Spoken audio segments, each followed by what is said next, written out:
প্রথম দফা মিটতেই এবার দ্বিতীয় দফায় নজর। সুষ্ঠু ভোটের চ্যালেঞ্জে আজ ফের বৈঠকে সিইও। সকালেই বৈঠকে মুখ্য নির্বাচনী আধিকারিক। আমরা জানি দ্বিতীয় দফায় 7 জেলায় 142 আসনে ভোট হতে চলেছে। সোমরাজ প্রতিনিধি আমাদের সঙ্গে রয়েছেন। সোমরাজ, পশ্চিমবঙ্গের বিধানসভা নির্বাচনে আমরা দেখেছি কমিশনের তরফ থেকে একাধিক বেনজির পদক্ষেপ নেওয়া হয়েছে। প্রথম দফার ভোট ওভারঅল সুষ্ঠুভাবেই সম্পন্ন হয়েছে। সেক্ষেত্রে দ্বিতীয় দফার ক্ষেত্রে কি কি পদক্ষেপ নিতে চলেছে কমিশন? আজকের এই বৈঠকে কি কি বিষয় উঠে আসতে পারে বলে জানা যাচ্ছে? দেখো, অবশ্যই প্রথম দফার যে 152টি আসনে ভোট, সেখানে কমিশন নির্বিঘ্নেই ভোট করাতে পেরেছে। এবার কমিশনের কাছে চ্যালেঞ্জ দ্বিতীয় দফায় নির্বিঘ্নে ভোট পরিচালনা করা। তুমি দেখেছো যে ইতিমধ্যেই দ্বিতীয় দফার ভোটের জন্য কত সংখ্যক কেন্দ্রীয় বাহিনী মোতায়েন হবে তা চূড়ান্ত করেছে নির্বাচন কমিশন। 2350 কোম্পানিরও বেশি বাহিনী দ্বিতীয় দফার ভোটে মোতায়েন করা হচ্ছে। কিন্তু দ্বিতীয় দফার ভোটেও ওয়েবকাস্টিং এ বিশেষভাবে গুরুত্ব দিতে চাইছে নির্বাচন কমিশন। তুমি দেখেছো গতকাল রাজ্যের মুখ্য নির্বাচনী আধিকারিকের দপ্তর থেকে ওয়েবকাস্টিং এর প্রতি মুহূর্তের ফুটেজের উপর নজর রেখেছে মুখ্য নির্বাচনী আধিকারিকের দপ্তরের কর্মীরা, এবং প্রত্যেক মুহূর্তে প্রত্যেক 2 ঘন্টা অন্তর অন্তর তারা প্রত্যেকটি বুথে কি হচ্ছে তা সংক্রান্ত নোট করেছেন এবং নোট করে প্রয়োজনীয় রিপোর্ট পাঠাইছেন। শুধুমাত্র মুখ্য নির্বাচনী আধিকারিকের দপ্তর থেকে নয়, রিটার্নিং অফিসার এবং জেলা শাসকের দপ্তর, অর্থাৎ ত্রিস্তরীয় মনিটরিং হয়েছে ওয়েবকাস্টিং এর ফুটেজের উপর। আর এই ওয়েবকাস্টিংকেই দ্বিতীয় দফার ভোটেও বিশেষ গুরুত্ব দিতে চাইছে নির্বাচন কমিশন। আজ সকালবেলাতেই এই বৈঠক করবেন রাজ্যের মুখ্য নির্বাচনী আধিকারিক মনোজ কুমার আগরওয়াল। দ্বিতীয় দফার ভোট যে জেলাগুলিতে রয়েছে সেই জেলার জেলাশাসক এবং রিটার্নিং অফিসারদের নিয়ে ভার্চুয়ালি এই বৈঠক করবেন, এবং বৈঠকে মূলত এই ওয়েবকাস্টিং এর ফুটেজ নিয়ে এবং ওয়েবকাস্টিং নিয়ে বেশ কিছু গুরুত্বপূর্ণ নির্দেশ দেবেন। তুমি জানো ইতিমধ্যে নির্বাচন কমিশনের নির্দেশ রয়েছে যে ভোট গ্রহণের 5 দিন আগে থেকেই শুরু হয়ে যাবে ওয়েবকাস্টিং এর মহড়া, অর্থাৎ যেটা শুরু হচ্ছে আজ থেকে, এবং ভোট গ্রহণের 2 দিন আগে থেকে শুরু হবে দ্বিতীয় পর্যায়ের মহড়া। এবং তুমি দেখেছো প্রথম দফার ভোটের 24 ঘন্টা আগে থেকে কিন্তু প্রত্যেকটি বুথে বুথে ওয়েবকাস্টিং এর ক্যামেরা অন করে রাখা হয়েছিল, অর্থাৎ বুথের ভোট গ্রহণের আগে বুথে কি হচ্ছে সেই সংক্রান্ত ছবিও রেকর্ডিং হয়েছে নির্বাচন কমিশনের কাছে। ফলত এই সংক্রান্ত বিষয় নিয়ে আজই গুরুত্বপূর্ণ বৈঠক করবেন রাজ্যের মুখ্য নির্বাচনী আধিকারিক। বেশ।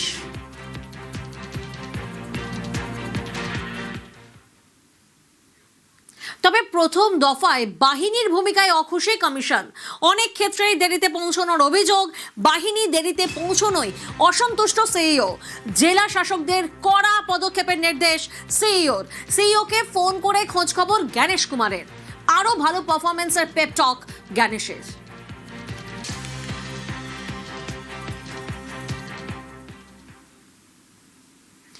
হুমায়ুন কবির বনাম তৃণমূল। প্রথম দফার ভোটে রণক্ষেত্র মুর্শিদাবাদের নওদা। দফায় দফায় অশান্তি। লাভপুর সেখানে ঝরল রক্ত। দুবরাজপুরে পুলিশের গাড়ি ভাঙচুর। পুলিশ এবং কেন্দ্রীয় বাহিনীকে লক্ষ্য করে ইট বৃষ্টি। আহত হয় জওয়ান।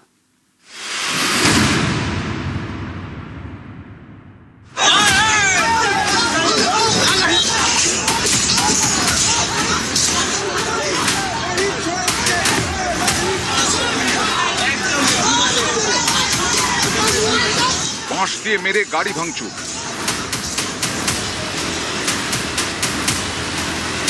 লাঠি নিয়ে তাড়া।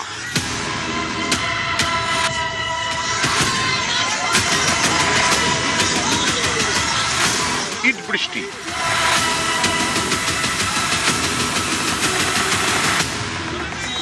প্রথম দফার ভোটে এভাবেই মুর্শিদাবাদের নওদায় দফায় দফায় ধুমধুমার। এই নওদা থেকে আমজনতা উন্নয়ন পার্টির টিকিটে ভোটে লড়ছেন হুমায়ুন কবির। অভিযোগ, এদিন নওদার 173, 174 নম্বর বুথ থেকে বের করে দেওয়া হয় আমজনতা উন্নয়ন পার্টির এজেন্টকে। সেখানে যান হুমায়ুন, তখন তাকে ঘিরে বিক্ষোভ দেখানো হয়, ওঠে স্লোগান। অভিযোগের আঙুল তৃণমূলের দিকে, পাল্টা রাস্তা অবরোধ করেন হুমায়ুন।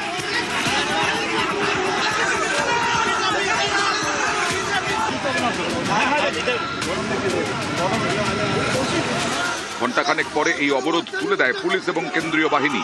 এই সময়ে হুমায়ুনের পার্টির নওদার ব্লক সভাপতির গাড়ি ভাঙচুর।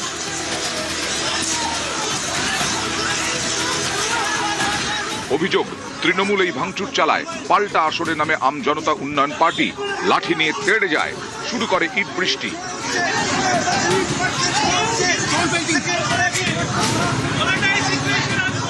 আমার আমাকে এখানে অবরোধ করবে, আমাকে এখানে গুন্ডাগিরি করবে তার ব্লক সভাপতি, আর আমি তাকে চুমু খাবো না কি না রসগোল্লা পুলিশ প্রশাসন ডাইরেক্ট, নওদার পুলিশ প্রশাসন ডাইরেক্ট তৃণমূলের হয়ে গুন্ডাগিরি করছে। দেশের নিয়ম মানে না, নির্বাচন কমিশনের নিয়ম মানে না, তাহলে দুদিন আগে দেখলাম না ভোটে লাস্ট প্রচারে শেষ হয়ে গেছে, পারমিশন নেই, জোর করে পুলিশকে বলছে আমাকে যেতে দিতে হবে।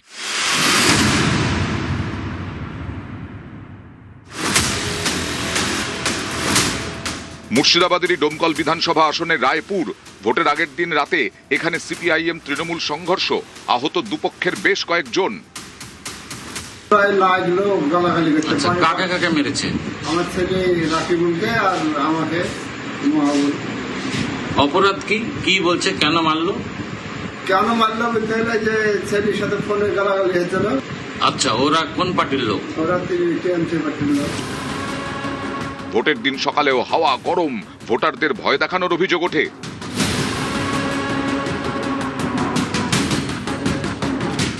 আমার বাড়ির লোককে বাড়ি থেকে বার করে টাইনি ওই রাস্তাতে মেরেছে, আমার ছেলেকে মেরেছে, আমার স্বামীকে মেরেছে, এখান থেকে খাম করে দিয়েছে আপনার।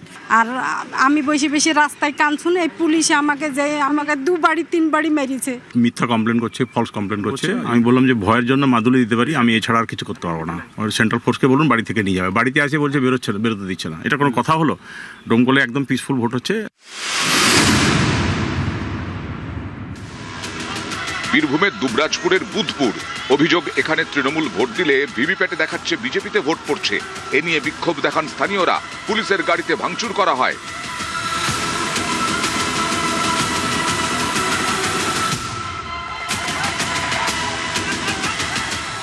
পুলিশ এবং কেন্দ্রীয় বাহিনীকে লক্ষ্য করে শুরু হয় ইট বৃষ্টি।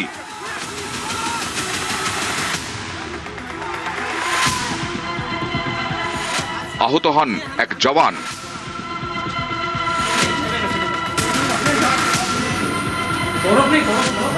অভিযোগ পরিস্থিতি নিয়ন্ত্রণে আনতে লাঠি চালায় পুলিশ এবং বাহিনী। বেশ কিছুক্ষণ বন্ধ থাকার পর শুরু হয় ভোট।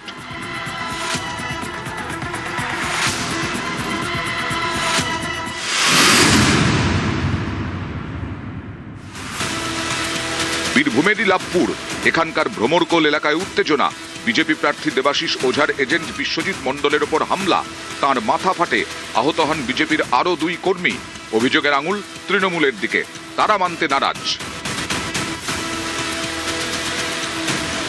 আমাকে মেরেছে ওরা রড, লাঠি, আদলি, গাড়ি পুরো ভাঙচুর করে। তাহিরুল শেখ ছিল, মন্টু শেখুল্লাহ ছিল।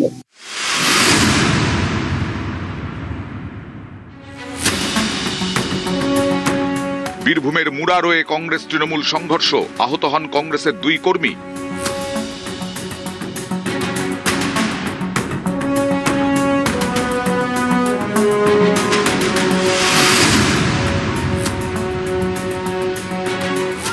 কোচবিহারের তুফানগঞ্জ, এখানে বুথের কাছে ক্যাম্প করার অভিযোগ তৃণমূলের বিরুদ্ধে। সেই ক্যাম্প ভেঙে দেন জওয়ানরা, তারপর তাড়া করেন।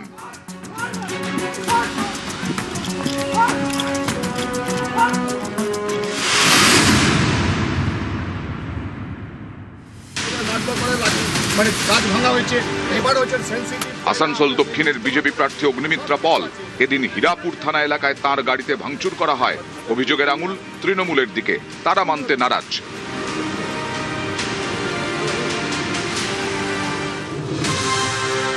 এই সব অশান্তির মাঝেই বাঁকুড়ায় অন্য ছবি।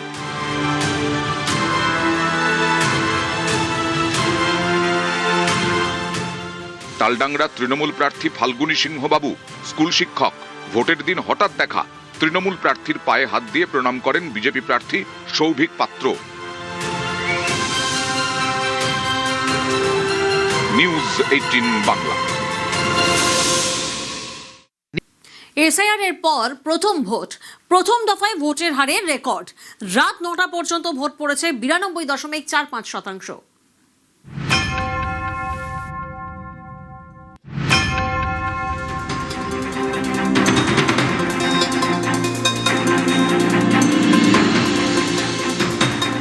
রাজ্যে এসআইআর এর পর প্রথম ভোট, প্রথম দফায় 16 জেলার 152 আসনে ভোট, ভোটের হারে রেকর্ড।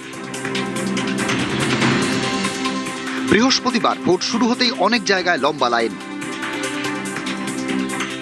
সকাল থেকে ভোট শতাংশের গ্রাফও চড়েছে।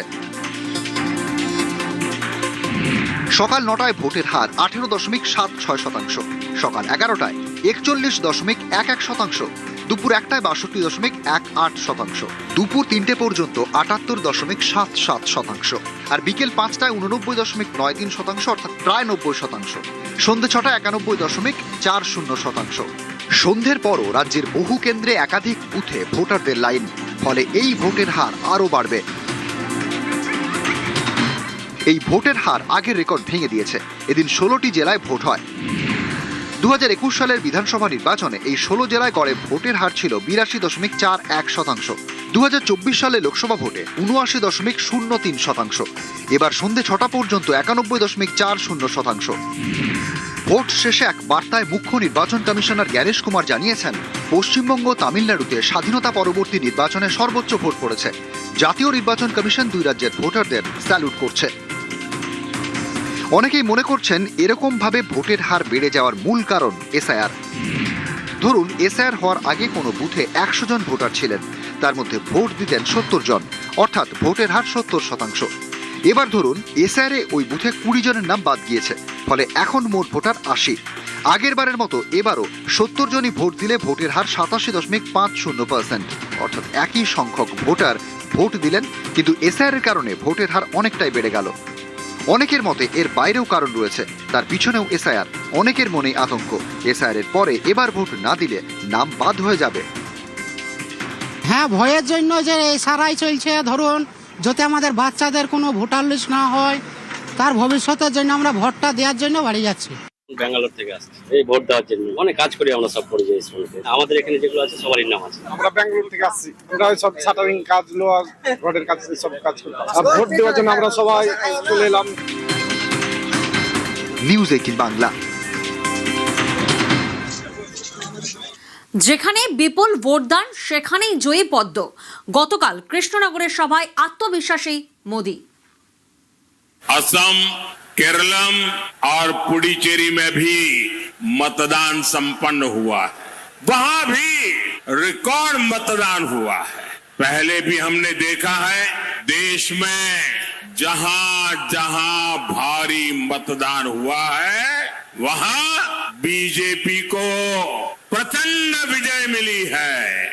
बीजेपी एनडीए की विजय का परचम पूरी शक्ति से लहराना है। ये लहराने वाला है। कमल खिलना तय है। 4 मई को बंगाल में भी बीजेपी की विजय का जश्न होगा। मिठाई भी बटेगी और जालमुरी भी बांटी जाएगी। প্রথম দফাতেই জিতে গেছে তৃণমূল, দ্বিতীয় দফায় বিজেপিকে দুর্মুষ। জয়ের ব্যাপারে আত্মবিশ্বাসী মমতা বন্দ্যোপাধ্যায়। 90 লক্ষ লোকের নাম কেটেছো, তা সত্ত্বেও দেখো যারা ভোট দিত না তারাও আজকে ভোট দিতে রাস্তায় নেমেছে। আর ওই ভোটে আমরাই জিতবো, অন্য কেউ নয়। করলে চালাকি দেখবে ভেলকি, হারতে পারে না তৃণমূল। আমি পরিষ্কার আপনাদের বলেছি, আজকেই আমরা জিতে বসে আছি। এরপরে দুর্মুষ করব, দুর্মুষ, যাতে বাংলাকে নিয়ে অসম্মান করতে না পারে। ভোটের দুদিন আগে থেকে বাইকের নিষেধাজ্ঞা। কলকাতা হাইকোর্টের প্রশ্নের মুখে নির্বাচন কমিশন।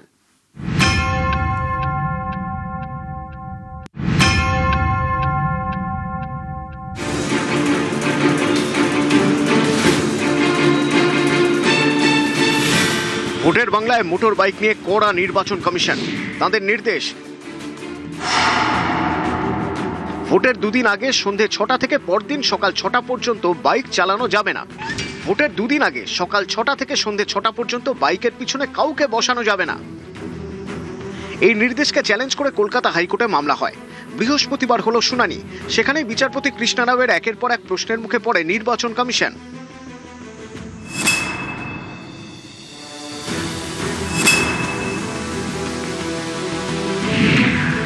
বিচারপতি কৃষ্ণা রাওয়ের প্রশ্ন, নির্বাচন কমিশন ভোটের দুদিন আগে থেকে কেন এমন জরুরি অবস্থা বা বিধিনিষেধ জারি করলো? অপরাধীদের নিয়ন্ত্রণ করতে না পেরে কি সাধারণ মানুষকে নিয়ন্ত্রণ করা হচ্ছে? বাইকের বদলে দুষ্কৃতীরা কি গাড়ি ব্যবহার করে অশান্তি করতে পারে না? এরকম বাইকের নিষেধাজ্ঞা কি ভারতের অন্য কোনো রাজ্যে কার্যকর করা হয়েছে? নোটিফিকেশনে 24 ঘন্টার কথা থাকলেও কেন ভোটের 2 দিন আগে থেকে বিধিনিষেধ কার্যকর করা হচ্ছে? আদালত যেটা আজকে বলেছেন যে এটা কার্যত একটা এমার্জেন্সি চেহারা নিচ্ছে, আদালত অ্যাপ্রোপ্রিয়েট ইনস্ট্রাকশন নিয়ে আবার আসতে আগামীকাল আবার পুনরায় এটা শুনানি হবে। কমিশনের যুক্তি ছিল যে 96 সাল থেকে এই সিমিলার নোটিফিকেশন হয়ে আসছে। শুধু তাই নয়, কমিশন আবার বলেছে যে এই সেম নোটিফিকেশন অন্যান্য রাজ্যেও আমরা ইস্যু করেছি। তখন একটা নির্দেশিকা তারা হাতে তুলে দিয়েছিলেন, কিন্তু সেখানে আদালত দেখতে পাননি যে এটা আছে কিনা। তাহলেও কি এটা আমাদের রাইট টু ফ্রি মুভমেন্টকে হিট করছে কি করছে না, এটা আমাদের প্রশ্ন। এদিন শুনানিতে মামলাকারী আইনজীবী বলেন, ভোটের 48 ঘন্টা আগে থেকে বাইক চলাচলে এই ধরনের ঢালাও নিষেধাজ্ঞা সাধারণ মানুষের স্বাভাবিক জীবনযাত্রায় ব্যাপক প্রভাব ফেলবে। আইনজীবী এবং পেশাদারদের যাতায়াতে সমস্যা হবে, বিশেষ করে গিগ ইকোনমির সঙ্গে যুক্তদের রুটি রুজি ক্ষতিগ্রস্ত হবে। নির্বাচন কমিশনের আইনজীবী যুক্তি দেন, 1996 সালের একটি নির্দেশিকাকে ভিত্তি করে এই পদক্ষেপ করা হয়েছে। ভোটারদের ভয় দেখানো বা প্রভাবিত করার ক্ষেত্রে বাইকের ব্যবহার একটি প্রচলিত সমস্যা। বাইক দ্রুত যেতে পারে, সরু গলি দিয়ে যাতায়াত করতে পারে, নাকা চেকিং এড়িয়ে অপরাধীদের পালাতে সাহায্য করে। বিশেষ করে বাইকের পিছনে আরোহীরা অনেক সময় অশান্তি তৈরির কারণ হয়ে দাঁড়ায়। সওয়াল জবাব শেষে বিচারপতি রাও নির্দেশ দেন, বাইক বিধিনিষেধের সপক্ষে প্রয়োজনীয় তথ্য ও প্রমাণ নির্বাচন কমিশনকে জমা দিতে হবে। শুক্রবার এই মামলার শুনানি। নিউজ 18 বাংলা। 26-এ পালা বদলে কনফিডেন্ট মোদি, যে হারে ভোট পড়েছে তাতে বিজেপির জয় স্পষ্ট বলে দাবি। 4 মে মিষ্টিমুখ ঝালমুড়িতে উৎসব বলে বার্তা। ঝালমুড়ির পাল্টা ভেলপুরি, দিল্লিতে ভেলপুরি পাঠানোর কটাক্ষ মমতা বন্দ্যোপাধ্যায়। वैसे मैंने सुना है कि झालमुरी ने भी कुछ लोगों को जन्नाटेदार झटका दिया है। झालमुरी मैंने खाई, लेकिन झाल टीएमसी को लगी है। টিভি ক্যামেরা ফিট করে রেখেছে দোকানে, আগে সিকিউরিটি দিয়ে ঝালমুড়ি বাড়ি থেকে বানিয়ে এনেছে এবং বানিয়ে এনে পকেট থেকে 10 টাকা বের করেছে, সাজানো চকচকে নোট। আজকে আপনি বলছেন জিতে আপনি ঝালমুড়ি খাবেন, আপনাকে ভেলপুরি পাঠাবো, দিল্লিতে পাওয়া যায়।